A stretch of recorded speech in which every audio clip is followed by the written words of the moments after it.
ஈழத்து சினிமாவில் மற்றொரு சிறந்த அத்தியாயம் IBC தமிழ் பெருமையுடன் வழங்கும் பொம்மை செப்டம்பர் 19 முதல் நாடளாவிய திரையரங்குகளில் வெற்றி நடை போடுகிறது. காணத் தவறாதீர்கள்.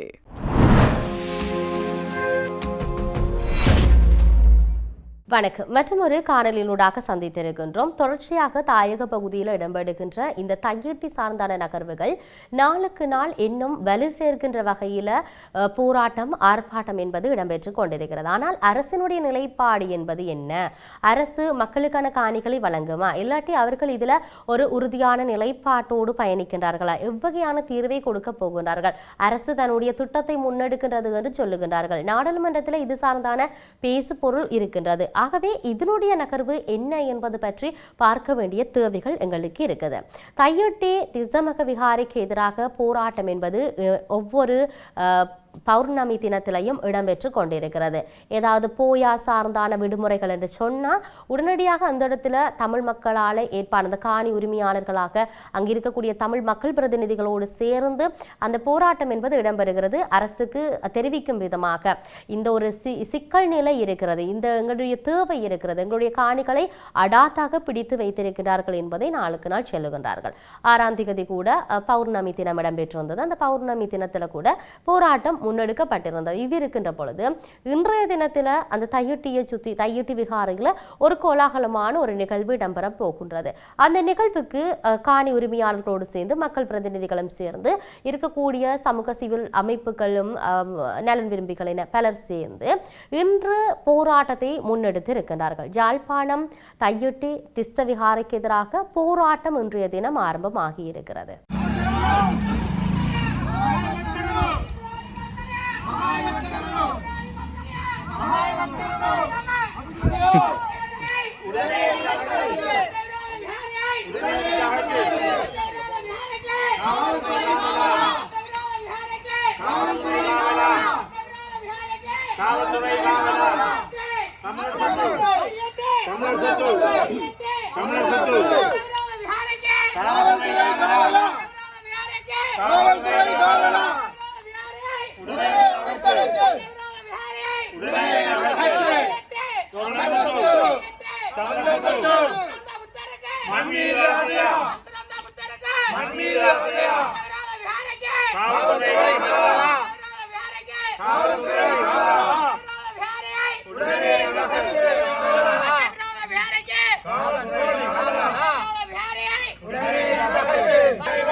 காணி உரிமையாளர்கள் மற்றும் பொதுமக்களின் போராட்டம் முன்னெடுக்கப்பட்டு வருகின்ற நிலையில் காவல்துறையினரின் பாதுகாப்பு என்பது அங்கு ஏராளமாக இருக்கின்றது. வழமை போன்று அந்த இடத்துல போராட்டம் இடம்பெறுகின்றது என்று சொன்னால் காவல்துறையினர், இராணுவத்தினர் அவர்களுடைய பாதுகாப்பு பணி என்பது ஏராளமாக இருக்கும். அதிக அளவிலான காவல்துறையினரை பார்க்கக்கூடியதாக இருக்கும். சில நேரங்களில் கலகம் எடுக்கின்ற காவல்துறையினர் கூட அந்த இடத்துக்கு வருகை தருகின்ற நிலைப்பாடு இருக்கும். அதே போன்று இன்றைய தினத்திலும் பாதுகாப்பு பணியில் ஈடுபட்டு இருக்கின்றார்கள். தையிட்டி திசமக விகாரைக்கு எதிராக குறித்த பகுதியில் பாரிய போராட்டம் முன்னெடுக்கப்பட இருக்குது. ஆகவே எல்லோரும் வாருங்கள் என்கின்ற இந்த போராட்டத்துக்கான அழைப்பு விடுக்கப்பட்டிருந்தது. தமிழ் தேசிய மக்கள் முன்னணியினரும் காணிகளின் உரிமையாளர்களும் பொதுமக்களும் சேர்ந்து இன்று இந்த போராட்டத்தினை ஆரம்பமாகி நடாத்தி கொண்டிருக்கின்றார்கள். தையிட்டி திசை விகாரையில காவல்துறையினர் இராணுவத்தின் முழுமையான பங்களிப்புடன் இன்று விழா ஒன்று நடைபெறுவதற்கு ஏற்பாடுகள் இடம்பெற்று வருகின்றன. இந்த நிலையில் இந்த விடயம் சார்ந்து தையிட்டி திசை விகாரைக்கு எதிராக மாதந்தோறும் போராட்டம் மேற்கொள்ளும் தரப்பினர் கவனம் செலுத்தி இருக்கிறார்கள். இதனையடுத்து விகாரைக்கு எதிராகவும் காணிகளை விடுவிக்குமாறும் வலியுறுத்தி அவர்கள் இன்று இந்த போராட்டத்தை நடத்துவதாக சொல்லப்பட்டிருக்கின்றது.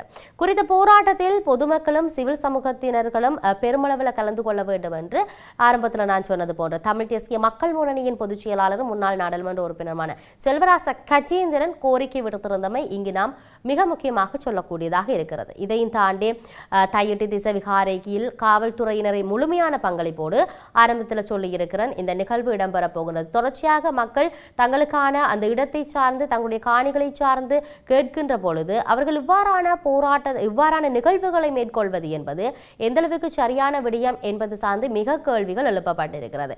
ஒரு அரசினால் ஒரு விடயத்துக்கு தீர்வினை வழங்குகின்ற நிலை இல்லாட்டி வழங்கும் போதுதான் அந்த இடத்துல ஒரு அங்கீகரிக்கப்பட்ட ஒரு விடயத்தை செய்யக்கூடியதாக இருக்கும்.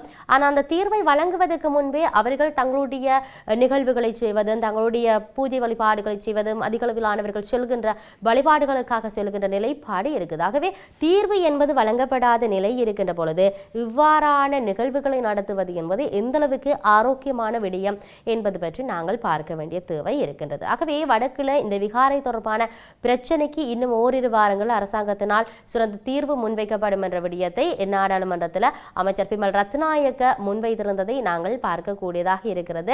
தையிட்டி விகாரை தொடர்பில் கஜேந்திரகுமார் பொன்னம்பலம் அவர்கள் தெரிவிக்கின்ற வகையில் அந்த செயற்பட்டால் மத மோதல்களை ஏற்படும் என்ற விடயத்தில் அங்கு சபையில் அவர் சொல்லியிருந்தார். இங்கு மக்கள் பிரதிநிதிகள் சொல்வது போன்று நாங்கள் பல விடயங்களை செய்யவில்லை கேட்டால் அங்கு வரப்போறதெல்லாம் மத மோதல்களாகவே அது இல்லை, தாங்கள் தீர்ப்பதற்கான அனைத்து விதமான நடவடிக்கைகளை முன்னெடுத்துக் கொண்டிருக்கின்றோம் என்ற விடயத்தை சொல்லுகின்ற பொழுது நாடாளுமன்றத்தில் சபை ஒத்திவைப்பு விவாதத்தில் உரையாற்றுகின்ற பொழுது தமிழ் தேசிய மக்கள் முன்னணியின் தலைவர் கஜேந்திரகுமார் பொன்னம்பலம் தையிட்டி திசை விகாரை உள்ளிட்ட பல விடயங்களை சுட்டிக்காட்டி உரையாற்றியிருந்தார். அதற்கு பதிலளிக்கின்ற பொழுது அவர் இந்த விடயத்தை சொல்லியிருந்தார் என்பதை நாம் இங்கு தெளிவுபடுத்துகின்றோம். இது சார்ந்து நிறைய விடயத்தை அவர்கள் சொல்லியிருந்தார். அதாவது பலாலி விமான நிலையத்தை அபிவிருத்தி செய்வதற்கு உரிய நடவடிக்கைகள் மேற்கொள்ளப்பட்டிருக்கின்ற நிலையில் அதுக்கான நிதியும் ஒதுக்கப்பட்டிருக்குது. தையிட்டி திசை விகாரை தொடர்பில் நீதி அமைச்சு பல்வேறு நடவடிக்கைகளை முன்னெடுத்திருக்குது. அது தொடர்பில் ஒரு அறிக்கையும் தயாரிக்கப்பட்டிருக்குது. கஜேந்திரகுமார் பொன்னம்பலம் போன்றவர்கள் குறிப்பிடுவதை போன்று இந்த விடயத்துக்கு தீர்வு காண நடவடிக்கை எடுத்தால் அது ஆரம்பத்தில் சொல்லிட்டன் மத மோதல்களையே ஏற்படுத்தும் என்று ஜாழ் தையிட்டி திசை விகாரைக்கு சிறந்த தீர்வு ஓரிரு வாரங்களில் முன்வைக்கப்படும்.